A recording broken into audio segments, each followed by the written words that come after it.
오늘 하나님의 말씀은 구약 성경입니다. 창세기 13장 18절 말씀.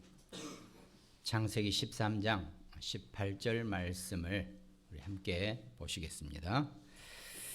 합독합니다. 이에 아브람이 장막을 옮겨 헤브론에 있는 마므레 상수리 수풀에 이르러 거주하며 거기서 여호와를 위하여 제단을 쌓았더라. 아멘. 여호와를 위하여 제단을 쌓았다 그랬습니다. 많은 의미가 있죠. 그곳이 교회고, 그곳이 기도처고, 그곳이 하나님께 올인할 수 있는 모든 장소가 되는 것. 늘 하나님의 자녀, 하나님의 백성들에게 반드시 필요한 최고의 초소라는 것. 우리가 그걸 먼저 잘 이해해야 되겠죠. 근데 이때는 아브라함이 약 100세가 지금 넘은 그런 상태였죠. 거의 100세 가까운, 넘진 않았겠네요. 아직 이삭이 안 나왔으니까. 아브라함 성경에서 여러분과 제가 알아야 될 것, 우리가 먼저 이해해야 될 것, 아브라함이라는 사람은 어떤 사람인가? 아브라함은 보통 여러분과 저의 상태와 비슷하다고 보면 거의 같습니다. 그러니까 100세에 철든 사람이에요, 한마디로. 그럼 우리는 아직 철들려면 좀 시간 좀 걸리시겠죠? 100세에 철이 들었다니까요. 그러니까 인본주의와 불신앙의 대표적인 모델이 아브라함입니다. 그러면서도 또 하나님의 축복을 가장 많이 받은 복의 근원이 된 그런 사람이라는 것. 어쩌면 그게 모든 성도, 신자들의 어떤 우리의 삶의 신앙의 스타일, 모습이 아닐까, 이렇게 좀 우리가 생각이 된다는 거죠. 성경에 분명히 아브라함에 대한 얘기가 쭉 여러분들이 읽어보시거나 이렇게 기억해내시면 아브라함은 여러 가지 잔머리, 인본주의, 율법주의 온갖 걸 쓰다가 결국은 마지막에 하나님 앞에서 오늘 창세기 13장 18절에 여호와를 위하여 오직 하나님만을 위하여 하나님만을 바라보는 제단을 쌓았다. 하나님 앞에 무릎을 꿇었다라고 하는 겁니다. 비로소 그때부터 하나님이 아브라함을 복의 근원으로 최고, 온 인류 가운데서 최고의 축복자의 시작으로 아브라함을 부르셨다는 겁니다.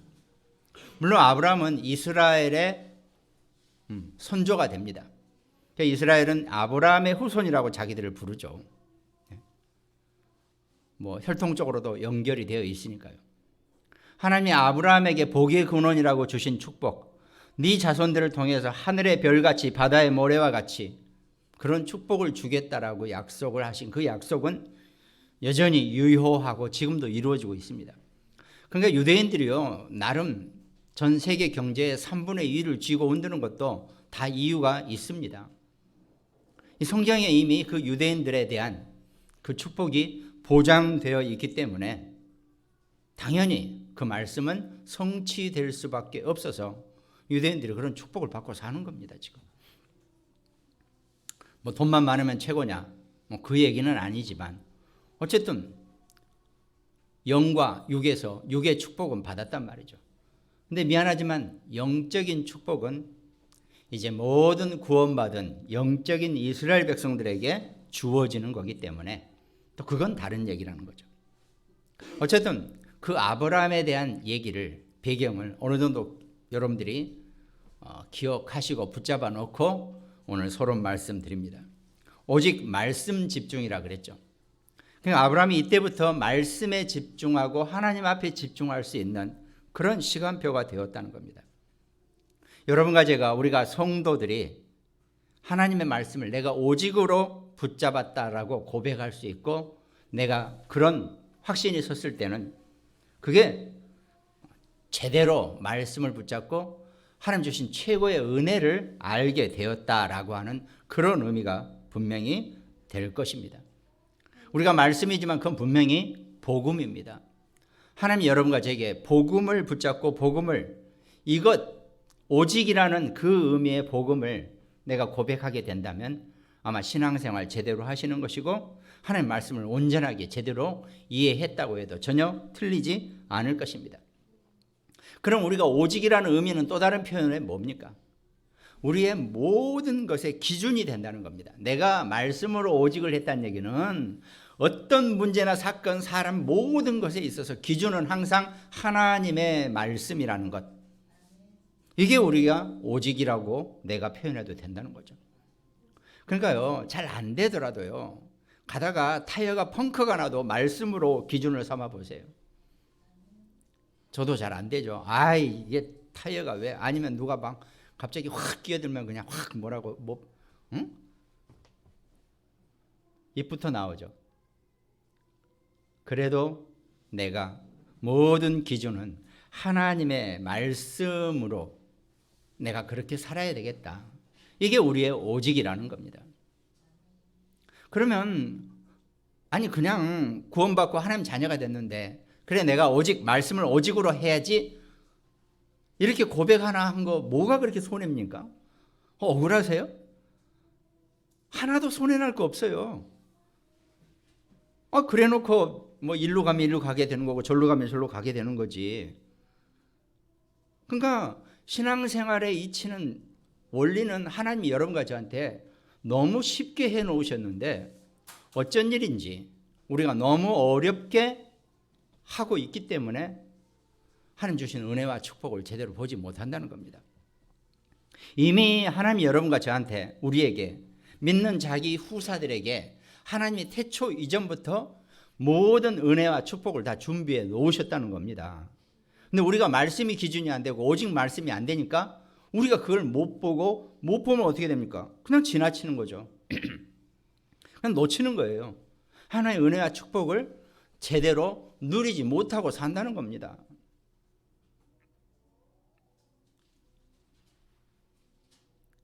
그러니까 이렇게 어제도 이렇게 다른 분들하고 뭐 얘기하다가 이 우주학자, 천체를 연구하는 사람들이 그 연구가 깊어지고 깊어질수록 하나님을 안 믿을 수가 없다는 거예요. 도저히 모르겠다. 이거는 누군가가 어마어마한 보이지 않는 손이 이 온 우주를 쥐고 있지 않으면 절대로 이렇게 될 수가 없다라는 거죠. 이 지구가 돌아가고 있는 것, 여러분과 제가 이 지구 땅덩어리 위에서 숨쉬고 살아가고 있는 것, 가장 기본적인 것부터 기준이 말씀이라면 우리는 하나님의 은혜 안에서 살고 있는 것이고 하나님 자기 일을 당신 일을 하시기 위해서 여러분과 저를 말씀으로 세우고 계시고 말씀으로 사용하고 계시게 된다는 겁니다. 근데 대부분 사람들, 신자나 불신자들의 상태 많죠. 늘 제가 여기서 말씀드리지만 많아요. 근데 다 말씀 못 드리니까 어느 한 부분만 제가 말씀드리는 겁니다. 대부분 사람들이 살아오는 동안에 우리 성도들도 마찬가지입니다. 다른 것들이, 틀린 것들이 많이 들어와 있다는 거죠. 그것이 우리도 모르게 각인, 뿌리, 체질되어 있다는 겁니다. 특별히 또 사람들의 말에 엄청 상처를 입어요. 사람들의 말은 하나님이 우리 사람들의 입을 축복을 해놓으셨는데 가만히 생각해 보세요. 내가 뭔가 좀 문제가 있는 부분이 있으면 다른 사람들은 정상적인 말을 했는데 내 이 문제가 있는 상처를 가지고 그 말을 비벼서 내 안에 어마어마한 더 큰 상처를 만들어내는 게 여러분과 저 우리 사람들의 인생이라는 겁니다. 가만히 생각해 보세요. 누가 뭐라고 안 했어요. 그냥 정상적인 얘기를 저쪽에서 했을 뿐인데 받아들이는 나는 어쩌다 내 상처가 내 안에 있는 상처도 돌고 있는 모양이에요. 그러다가 하필이면 그 표면이 저 사람의 말하고 정상적인 말하고 부딪혔을 때 내 상처가 확 드러나는 이런 상황의 상태가 우리가 많이 있다는 겁니다. 이제 그게 무의식 속에서 나오는데 얘기가 좀 복잡해질 것 같은데 한번 생각을 해보시자고요. 조금 한번 정리 좀 해보자고요. 우리가 각인 뿌리 체질이라는 얘기는 무의식 상태 속에서도, 의식이 없는 상태에서도 자연스럽게 되어지는 것 정도의 수준이 각인 뿌리 체질이에요. 그러려면은 그게 각인 뿌리 체질이 되어지려면, 무의식 상태 속에서도 진행이 되어지려면 일단은 우리가 의식적인 게 필요해요. 쉽게 말해서 내가 아침에 5시마다 일어나야지 라고 하면 처음에는 안 일어나지잖아요. 그럼 어떡합니까?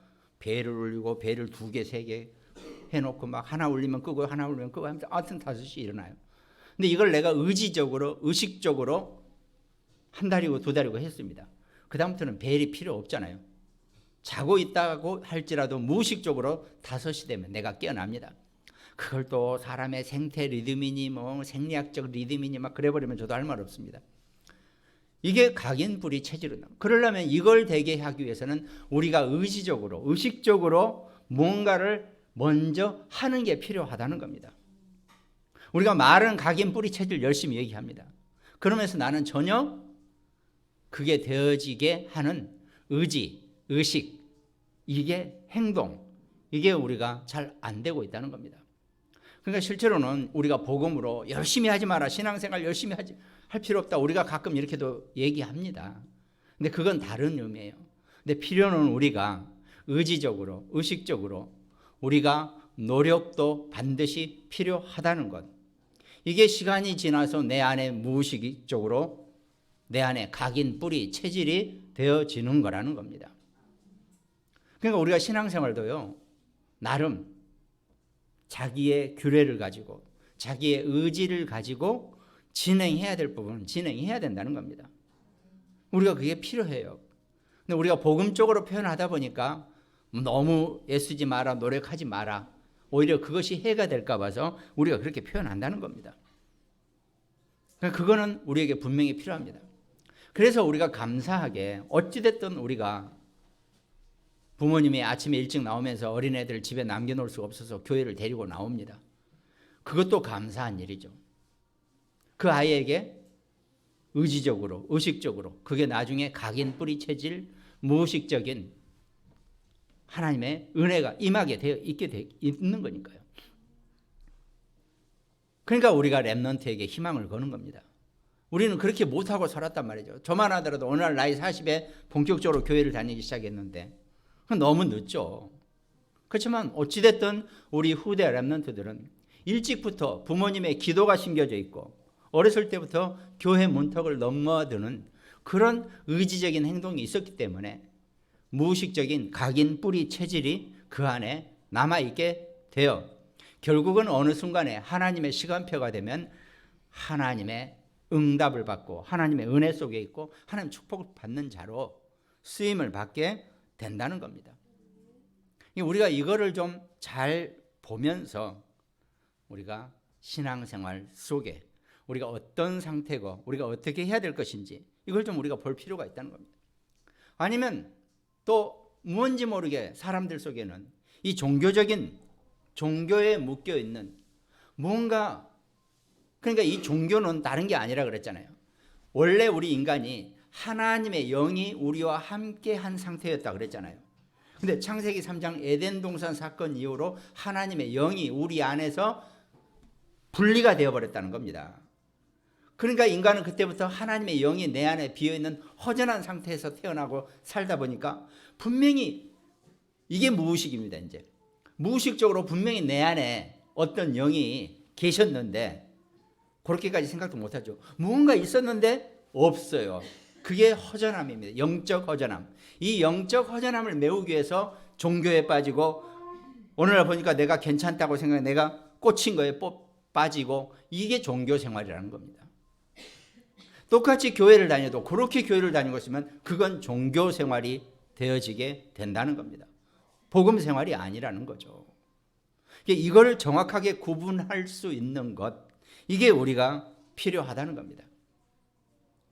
저 자신부터 시작해서 우리도 모르게 나도 그런 상태에 혹시 빠져 있지 않는가, 이걸 좀 볼 수 있어야 한다는 거죠. 근데 성경은 이미 다 그 부분에 대해서 우리에게 예고를 했고 예언을 해놨다는 거죠. 창세기 3장, 6장, 11장의 내용을 보면 전부 다 그 내용들입니다. 그러면서 그게 문화적으로 무속, 마술, 우상, 사도행전 13장, 16장, 19장의 내용대로 그대로 드러나고 있다는 것. 그러면서 모든 인간은 태어나면서부터 일단 하나님을 떠난 상태에서 사단의 종 노릇할 수밖에 없고, 무언가 허전한 것을 메꾸기 위해서, 그게 정확하게 성령의, 그리스도의 성령이면 너무나 완벽한데 아차 하는 순간에 다른 걸 선택하는 그런 인생 시간표가 생겨난다는 겁니다. 그러니까 사단의 종 노릇을 하고 정신, 마음, 생각, 육신이 병들고 영적 문제에 빠져서 지옥의 죄인으로 후대에게 대물림 될 수밖에 없는 운명, 저주, 재앙, 팔자가 불신자 6가지 상태라는 겁니다. 그러니까 한마디로 이렇게 차가 있으면, 나는 현대차를 몰고 있는데 어느 날 이쪽 바퀴 쪽이 고장이 났어요. 없다 보니까 대우 부품을 꽂아 놓은 거예요. 대충 맞는 걸로.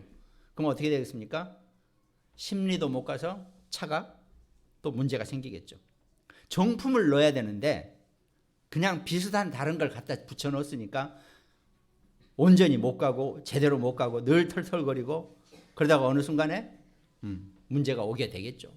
그게 우리 인간의 종교 생활의 영적 상태라는 겁니다. 온전히 하나님의 성령이 내 안에 다시 주인으로 들어오셔야지만이 비로소 정상적인 하나님이 원하시는 온전한 인간의 삶을 살 수 있게 되는데, 다른 게 들어와서 나를 주인 노릇하겠다고 나를 붙잡고 나를 힘들게 하니까 나는 계속 그 상태 속에서 맞는 것 같으면서도 틀리고, 어떨 때는 안 아프다가 어떨 때는 아프고, 어떨 때는 잘 가다가 어떨 때는 털털거리고, 또 주변 환경이 돌이 많은 길을 갈 때는 차가 더 흔들거리고 덜덜거리고. 왜? 제 짝이 아니니까.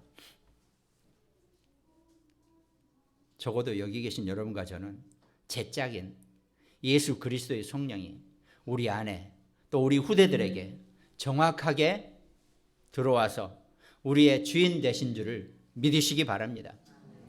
그럼 우리는 정말 감사만 하면 돼요. 나머지 인생은 하나님 우리에게 그때부터 애쓰고 고생하지 마라 그랬잖아요. 하나님이 공중에 나는 참새도 내가 다 먹일진데 하나님의 하물며 내 자손들에게, 내 자식들에게 내가 굶기겠느냐, 못하게 하겠느냐. 그게 신앙생활의 원리입니다. 근데 워낙 이상하게 신앙생활을 가르쳐 놓고 분위기를 그렇게 만들어 놔가지고 이 제대로 복음적으로 성도들을 훈련시켜 놓지 못하니까 막 뭘 열심히 해서 뭘 하고 막 이렇게만 가르쳐. 그래야 복 받는다. 복은 이미 다 받았는데 뭔 복을 또 받아요. 복이 너무 많아도 문제거든요. 이미 우리는 완벽하게 모든 축복을 다 받은 사람들입니다. 내가 그걸 알면 알수록 신앙생활은 더 힘이 있어지고 더 영적으로 내가 강해지고, 어떤 흑암과 사단 괴계 속에서도 절대로 내가 속지 않고 당하지 않게 된다는 것. 이게 우리의 신앙생활입니다. 내가 좀 간단하다 그래놓고 꽤 얘기를 많이 했네요. 아무튼 좀 심플하게 신앙생활 좀 하세요. 편안하게. 저처럼 뻔대처럼 40년을 실컷 놀다가 이제 또 이렇게 신앙생활을 한다고 잘하고 있잖아요. 그냥 나름.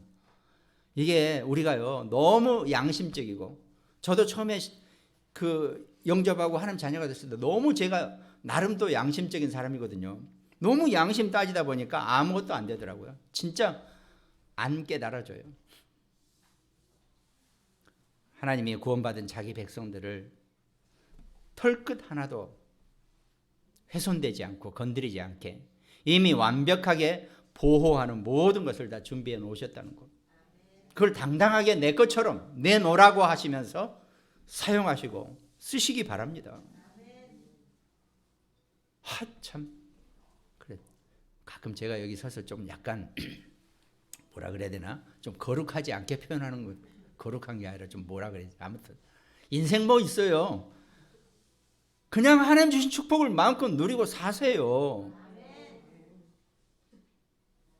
뭐 얼마 남았다고 그렇게 어렵게 살라고 그러세요.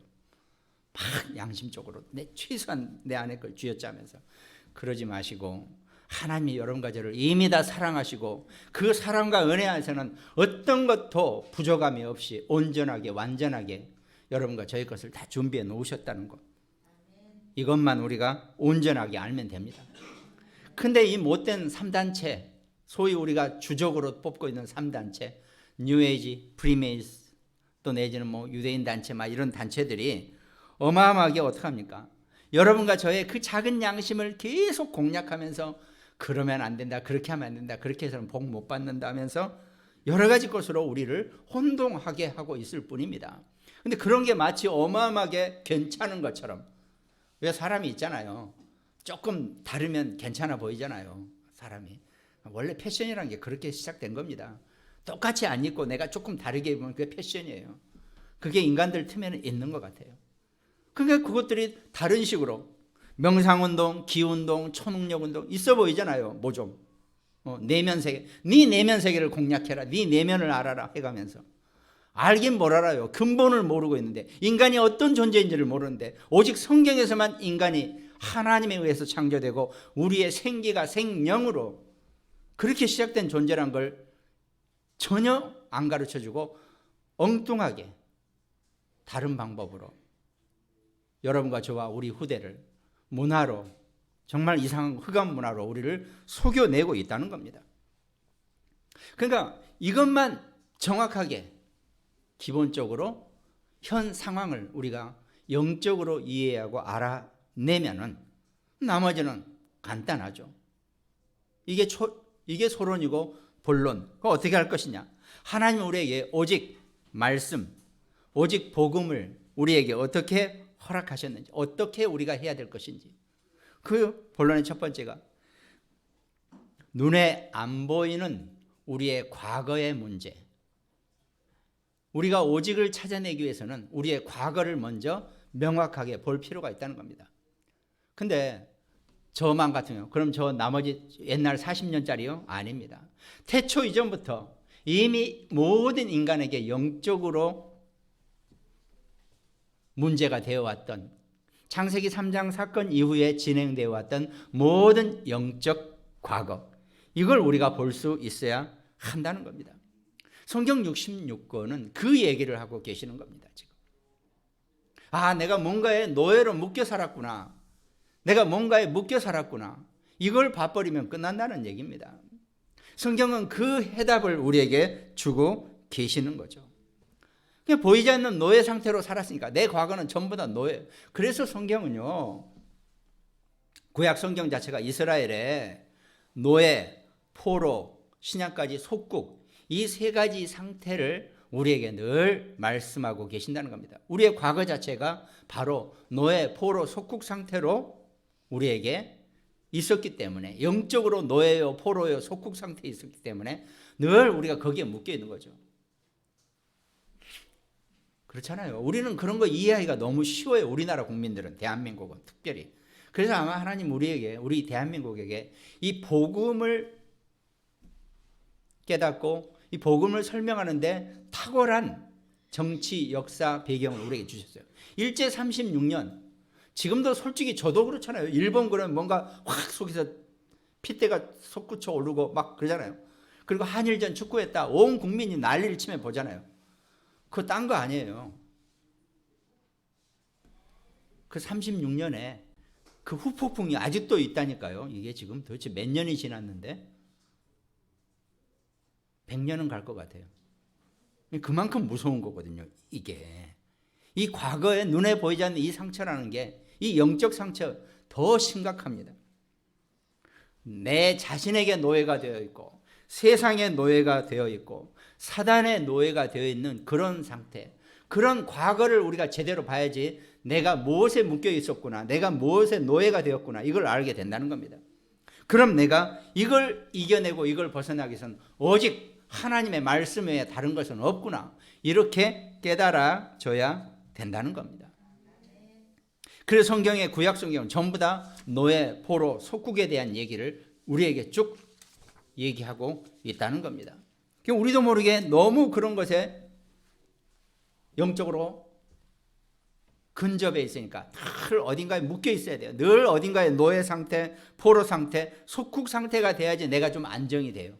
이상하게 우리나라도 아까 일제 얘기했잖아요.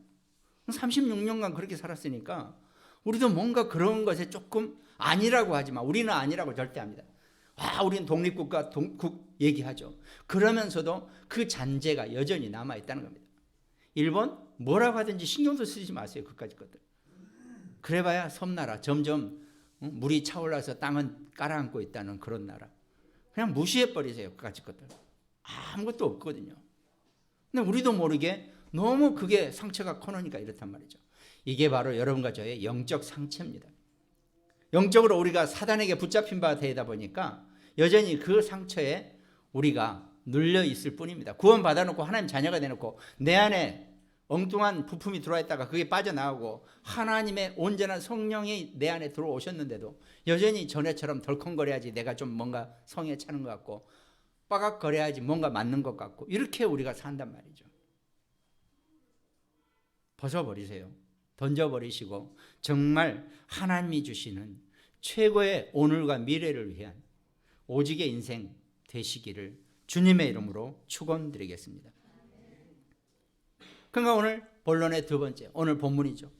이에 아브라함이 장막을 옮겨 헤브론에 있는 마므레 상수리 숲으로 이르러 거주하며 거기서 여호와를 위하여 제단을 쌓았더라 그랬습니다. 비로소 여호와만을 위한 제단을 이제 아브라함이 쌓다는 겁니다. 서론에 제가 아브라함에 대해서 잠깐 얘기했죠. 그래요. 아브라함은 거의 100세 가까이 부인이 사라가 있었는데 사라가 부인이 자식을 못 낳는 거예요. 그러니까 어떡합니까? 사람 나이가 100세 가까이 90 넘어가면 포기하죠. 이제 더 이상 쉽게 말해서 수태가 안 되는 걸로 생각하고 포기한단 말이죠. 그 아브라함에게는 늘 그 상처, 과거죠. 과거도 늘 현존하는 상처, 후손이 없기 때문에 뭔가 든든하지가 않는 거예요. 왜? 옛날에는 가족 단위의 경제 구조가 이루어졌기 때문에 자식이 없으면 얕보고 언젠가 내가 힘없으면 다 뺏기게 돼 있어요. 왜 그러냐면 옛날에는요 정상적으로 이거 줄게 이거 바꾸자 이런 것도 있었지만 그냥 뺏어가면 내 거예요. 그게 경제였어요. 옛날에는. 전쟁도 경제의 한 수단이라 그랬잖아요. 실컷 놀다가 힘만 기르다가 저쪽에 추수가 잘 됐다 그러면 야 가자 가서 다 긁어 오는 거예요. 그것도 경제 활동이에요. 비즈니스예요. 그거 뭐라고 할 수가 없는 겁니다. 무슨 뭐 국제법이 있어요. 뭐 그게 인류 역사거든요.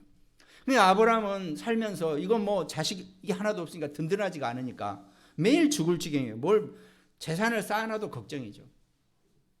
그러다가 어떻게 합니까? 하나님이 저기 현재 이란 정도 있는 위치에서 이스라엘 쪽으로 옮겨가라니까 말 안 듣습니다. 왜?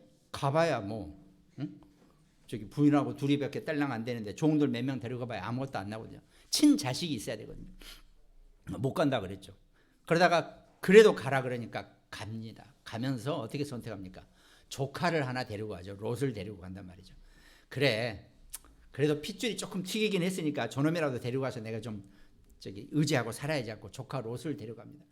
아브라함에게 있어서 조카 롯은 여러분과 저의 인생에 있어서 또 다른 우상이고 또 다른 뭔가 그 믿을 만한 엉터리 것 이런 개념이에요. 아무것도 아닌데 없는데 저거라도 믿어봐야지라고 하는 것. 예를 들어 내 실력이나 내 능력이나 내 머리나 뭐 아무튼 뭐든 그건 반드시 깨어지게 되어 있습니다. 하나님이. 롯을 데리고 이쪽으로 넘어왔다가 어떤 문제가 생깁니까?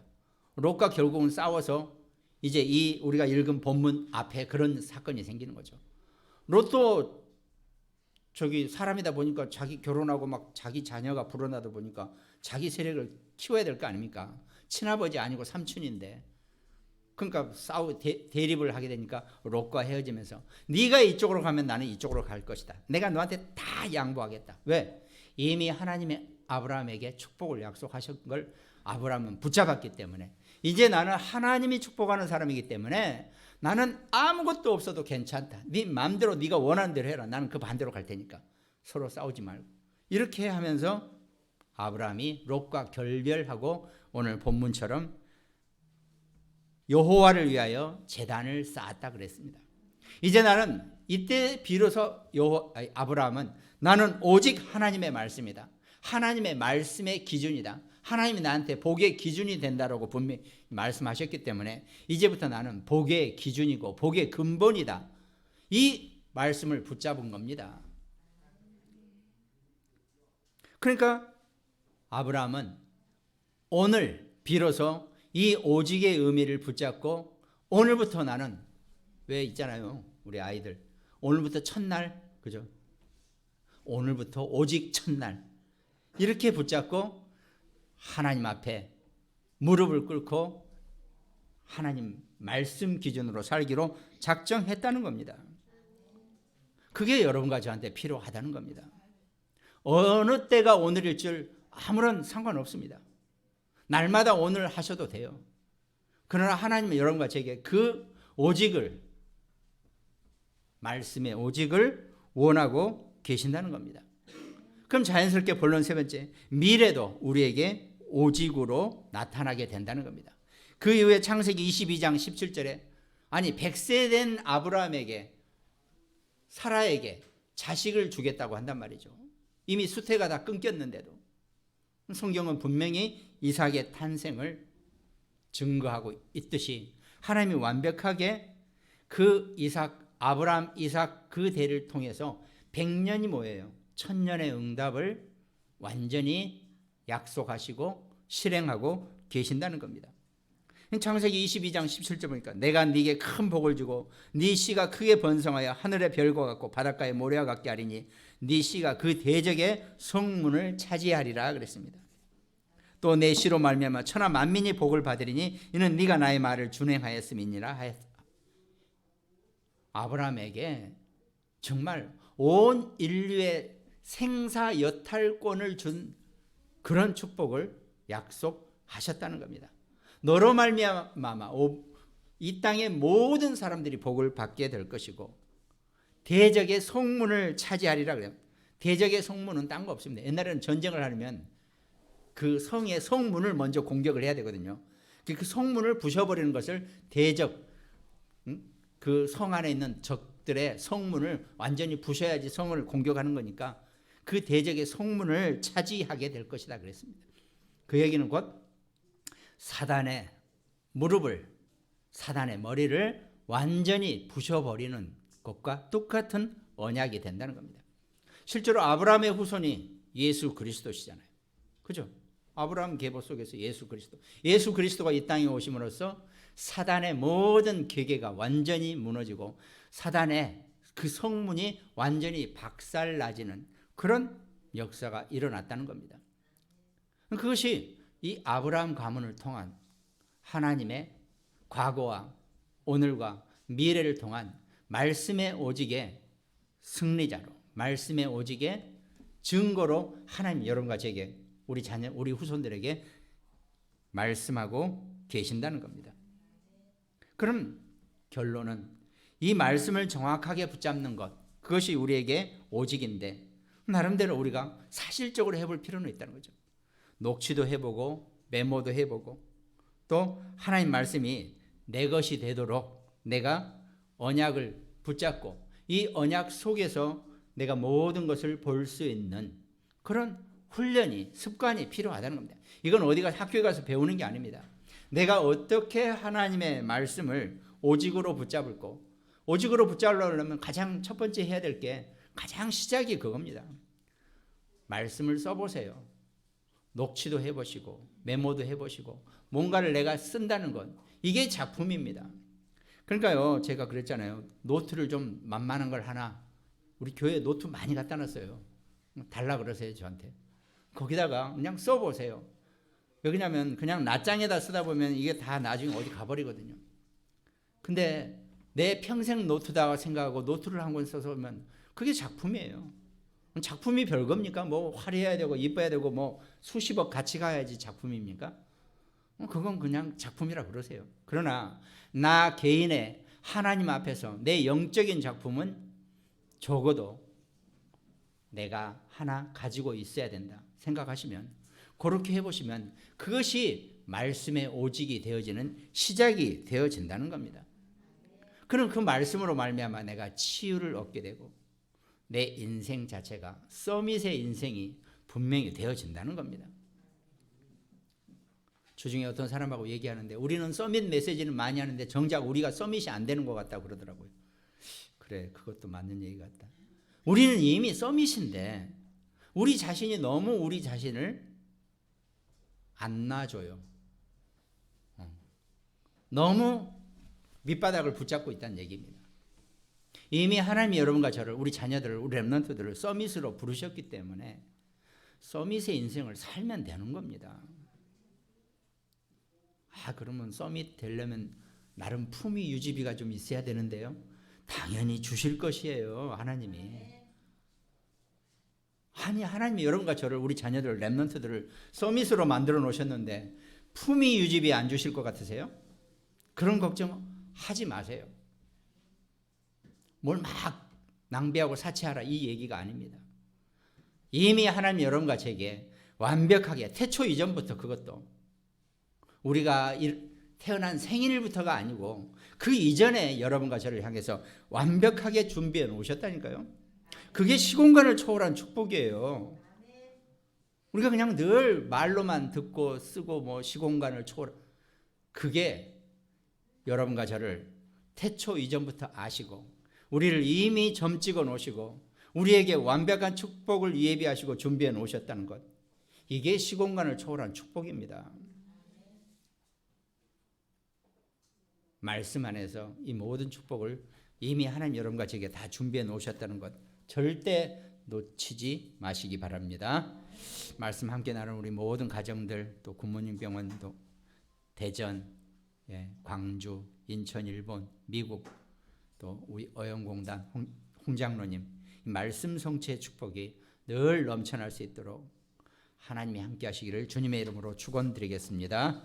기도합니다. 하나님 감사합니다. 주께서 오늘도 말씀을 주시고 아브라함이 붙잡았던 오직의 축복, 우리 모두에게 가장 사실적으로 붙잡는 최고의 날이 될 수 있도록 하나님 축복하시고 역사하여 주시옵소서. 감사를 드렸고 우리를 구원하신 예수 그리스도 이름으로 기도드립니다. 아멘.